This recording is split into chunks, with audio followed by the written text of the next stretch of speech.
Oi, gente, sejam muito bem-vindos a mais um programa Bom Dia Entrevistas. E hoje nós vamos falar sobre um assunto muito importante aqui para a nossa região, que é em relação à estiagem, que tem provocado muitas consequências para diversos municípios aqui do Alto Uruguai Gaúcho. E para entender melhor sobre esse cenário, o que está acontecendo e também sobre as perspectivas, nós convidamos o professor Vanderlei Dessian, que é coordenador do Laboratório de Geoprocessamento e também planejamento ambiental da URI aqui de Erechim, que vamos falar aqui um pouco sobre tudo e também aí até sobre as políticas adequadas para esse momento. Professor, muito obrigada por ter aceito o nosso convite. Seja bem-vindo mais uma vez aqui na TV Bom Dia. Bom dia a todos os ouvintes. E a gente podia dizer assim, é uma imensa satisfação que a gente vem falar sobre esse assunto, mas na verdade com muita preocupação, né? Em função das consequências e causas e até a própria questão dos efeitos que eles acabam causando sobre a economia e a população da nossa região. É verdade. Professor, então, entrando já no nosso assunto, né, estamos passando aí por esse momento de estiagem. Quais são os fatores climáticos que influenciaram a nós chegarmos até este cenário?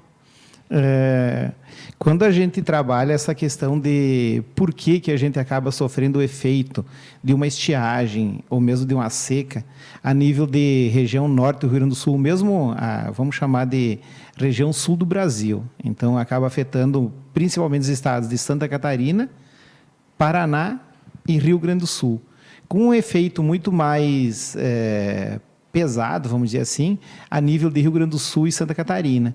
E aí tem uma explicação que ela acaba vindo de estudos climatológicos que envolve dois fenômenos, a gente chama dois efeitos. O El Niño, que é quando é o aquecimento das águas do Pacífico.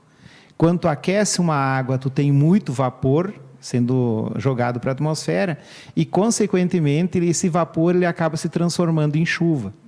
Então, são os anos que a gente tem uma quantidade maior de chuva a nível de Rio Grande do Sul, a nível de região sul do Brasil. Ao contrário, a gente tem o que se chama de laninha, que é quando as águas elas acabam sendo resfriadas no Pacífico pela questão de circulação das correntes marítimas, assim por diante, e quando tem uma água fria, ela evapora menos. E, consequentemente, água fria e menos vapor, menos chuva. E aí nós temos o efeito que se chama de estiagem e, principalmente, as consequências disso para nós são alguns anos em que a gente tem o que se chama de irregularidade das chuvas a nível de sul do Brasil. Basicamente, então, se nós pensarmos achar um culpado para por que não está chovendo... É esse fenômeno. É esse fenômeno. O Laninha. O Laninha.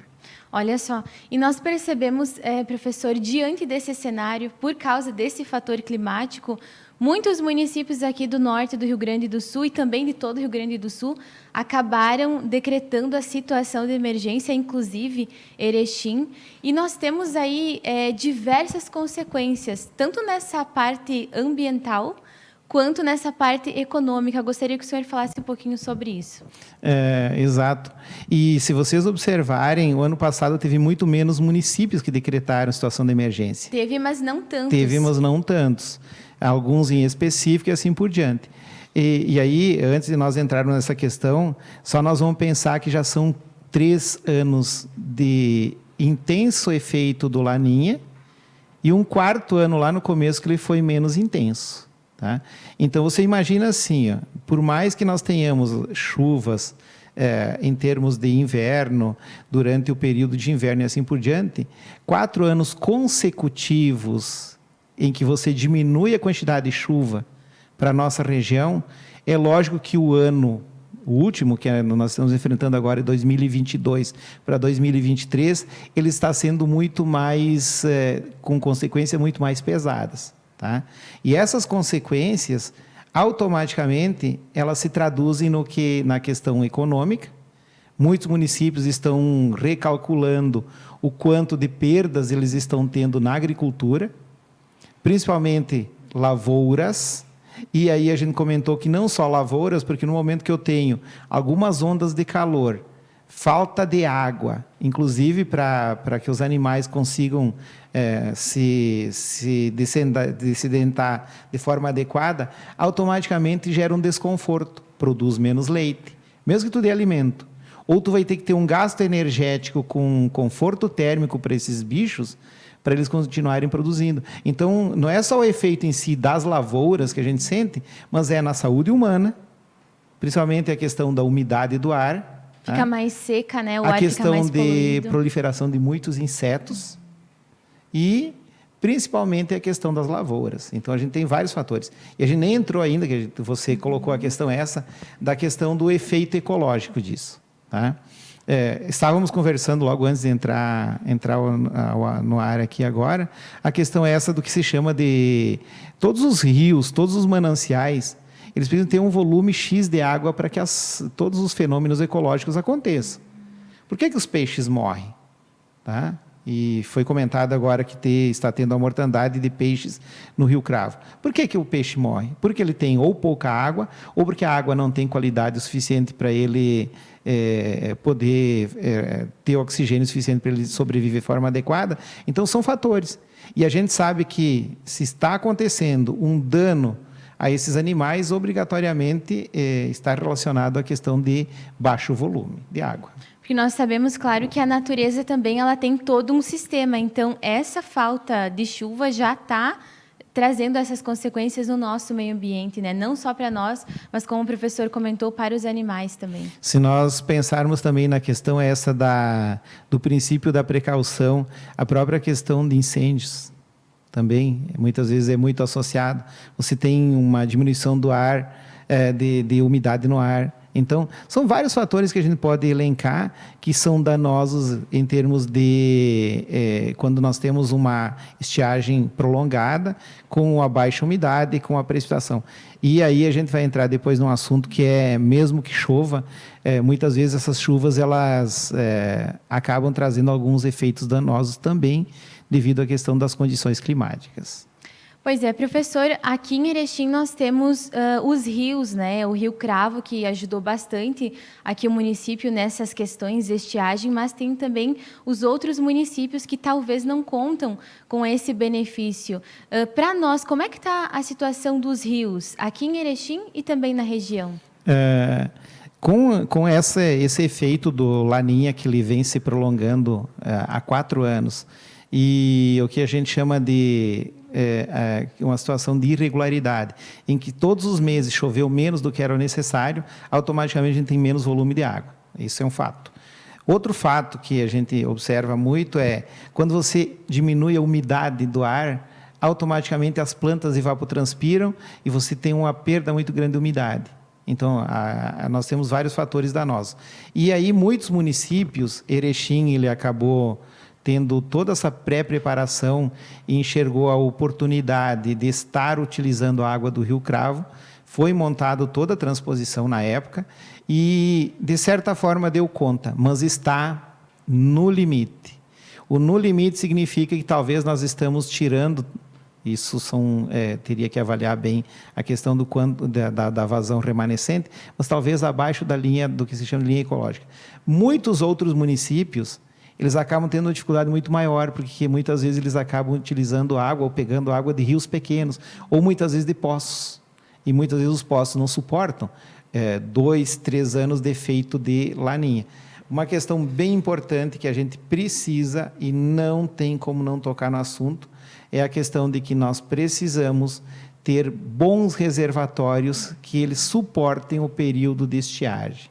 Então, todos os municípios que vão rever os seus contratos com concessionárias de fornecimento de água, seja ela Corsã ou qualquer outra concessionária, tem que estudar muito bem cada caso para que se tenha uma possibilidade de reservar água por um tempo. E o reservar significa para a gente, como o efeito Laninha e El Ninho são cíclicos, daqui a 5, 6 anos a gente vai ter de novo o efeito de Laninha, pode ser que seja mais fraco, pode ser que seja igual ou mais forte, tem que estar preparado. Tá?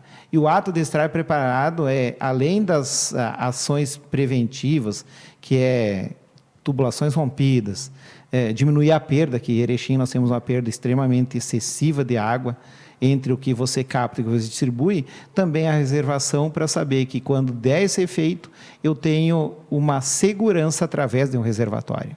Olha só. Professor, e falando também assim dessa questão da chuva, né? Nós observamos os órgãos assim que cuidam dessa parte afirmam que choveu muito abaixo da média, né, histórica.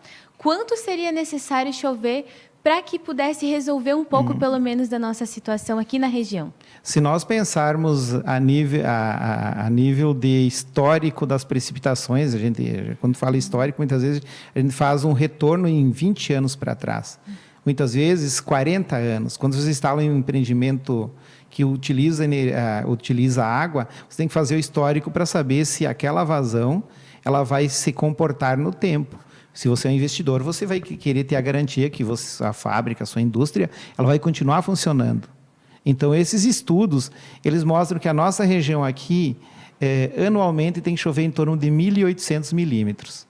Dividindo isso em meses, dá em torno de 150, 60 milímetros mês. Distribuídos, eles não são distribuídos exatamente mês a mês, mas seriam a média no ano de em torno de 2.000 milímetros. Ou seja, seria como se a gente pegasse sobre qualquer metro quadrado de solo e distribuísse 2 metros cúbicos de água em cima daquele metro de área. Então, você imagina uma coluna de 2 metros de água. Teria que chover por ano para poder... Pelo menos isso. Isso. E aí, o grande problema nosso é que, mesmo que chova, a gente precisa de ações que esta água permaneça no lugar. Senão, ela vai escoar pelo Rio Dourado, pelo Rio Cravo, pelo Rio Suzana, e vai para o Rio Uruguai, vai para a Bacia do Prata, vai para o mar e foi embora. Então, a gente precisa de ações que é a açudagem, reservatórios de grande porte para as prefeituras ou para dessedentação humana, manejo do solo, tá?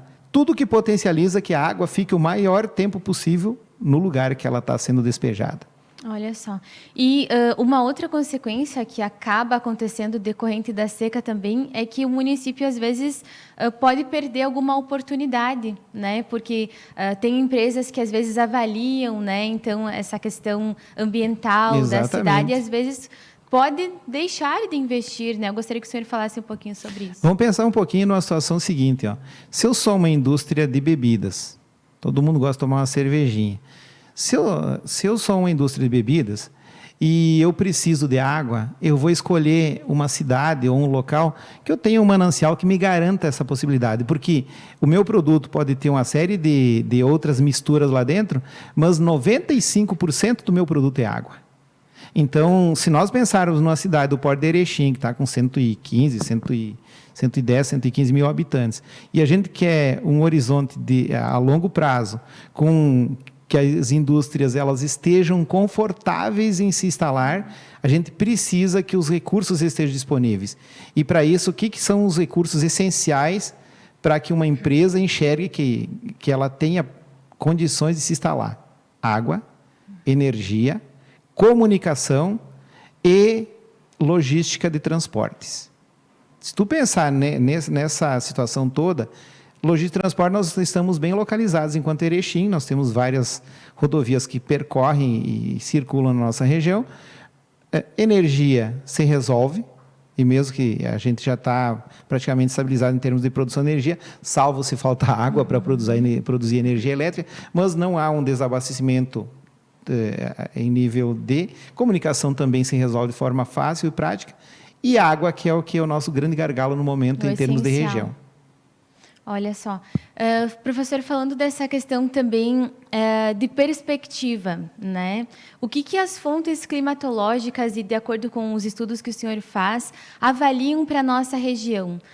Tem previsão de chuva? Como é que vai ficar essa situação daqui para frente? Quando a gente vem fazer uma entrevista e a gente tem uma responsabilidade de trazer informações adequadas, até porque as pessoas elas acabam muitas vezes escutando, lendo, e a gente precisa passar uma informação que ela seja verídica e tranquila, então a gente trabalha sempre com algumas fontes. Eu utilizo muito o NOAA, que é um sistema climatológico americano. Nós temos o próprio INMET a nível de Brasil, e além de outros institutos, o INPE e companhia. Bom, dito isso, então, o que é apontado por essas instituições? Nós estamos num período que se chama de normalidade. Tá? O que é a normalidade? A normalidade não significa que está tudo tranquilo, significa que nós estamos encaminhando para uma situação normal, em que há o fim do período de Laninha e a entrada do efeito El Niño. Então, vai começar a chover, vai começar a ter, mas a gente ainda não pode esperar que elas sejam chuvas excessivas e que volte à regularidade. Tá? Então, o que a gente tem é ainda um período ainda de chuvas, que vai acontecer a partir de final de março, metade de março, pelo que as fontes elas apontam, mas ainda abaixo do normal, mas que já vai ser um ponto de partida para que a gente tenha um equilíbrio para a entrada efetiva em julho, agosto, setembro do El Niño e, consequentemente, a gente vai ter um certo período de tranquilidade. É o que é apontado pelas fontes. Então, esperamos que, se vocês me convidarem a fazer uma entrevista lá em janeiro de 2024, a gente diga, olha, agora nós estamos tendo chuvas excessivas, que pode ser o que vem acontecer. Muitas vezes, se vocês lembrarem, o efeito El Niño, muitas vezes a cultura, inclusive, ela se perde na lavoura, devido ao excesso de chuvas, janeiro, fevereiro, março. Então, na verdade, tem que ter um equilíbrio também, né? Então, muita chuva acaba estragando as culturas, né? E pouca chuva também, e outras séries de consequências que nós estamos enfrentando. E nós vamos ter que saber lidar com essas situações que elas são sempre imprevisíveis e, de certa forma, previsíveis, porque o efeito Laninha, e isso serve muito para a questão de políticas públicas, e é muito sabido pelas concessionárias de água, esgoto e companhia, que ele tem uma regularidade de ocorrência. Em Erechim, eu vim para Erechim em 99, 2003 para 2004 foi o primeiro racionamento, foi quando se abriu um poço que não deu certo, foi investido um bom valor econômico para que um poço artesiano, na época, desse conta do aquífero Guarani, não deu conta por causa da questão do teor de enxofre da água, toda aquela questão. Bom, 2009, 2010 de novo, 2015 e pouquinho de novo, 2018, 19 e 20 e pouquinho, nós estamos aí de novo. Então, quer dizer, essa previsibilidade de ocorrência desses fenômenos, ele tem que nos trazer um certo ensinamento e uma certa precaução. Para estar preparado, né? Investir nas políticas públicas, como o senhor bem comentou, para que a gente possa estar preparado, porque não temos como evitar a natureza, né? E como ele tem um ciclo, é importante estar atento. Professor, nós esperamos assim que chova realmente, né? Claro que daqui para frente não vai ser com essa regularidade, como o senhor bem colocou, né? Mas que talvez essa chuva já dê pelo menos uma melhora e que nós possamos aí estar novamente conversando sobre esse assunto, mas dessa vez de uma forma mais tranquila, né? Passando aí um outro cenário para a comunidade. Uma questão importante, nós temos previsão de chuva para hoje, para amanhã, em torno de quase 50 milímetros, e terça, quarta e quinta-feira. Então, se nós tivermos essa chuva, já vai amenizar. E aí uma questão que fica muito importante essas ações que vêm sendo divulgadas nos meios de comunicação pela prefeitura, principalmente, em relação à questão de estarmos atentos ao consumo, estarmos atentos à ação que que diminuam o desperdício. O gás de água é muito importante, e o principal de todos, a gente tem que pensar muito, é na questão de que a gente tem que, obrigatoriamente, que quando uma concessionária se instala no município, quando ela tem a obrigação de fornecer água aos municípios, ela também tem a obrigação de pensar nas perdas e nas consequências que essas perdas trazem para a população, para a sua própria economia interna enquanto empresa, e principalmente o quanto essa água poderia ser vida para as pessoas que não estão recebendo ela porque ela se perdeu entre estar sendo coletada e distribuída na torneira. Muito Muito bem. Professor, então, chegando aqui ao fim da nossa conversa, né, uma conversa assim que faz nós refletirmos sobre tudo isso que está acontecendo e também aquilo que poderia ser feito e também em relação ao clima.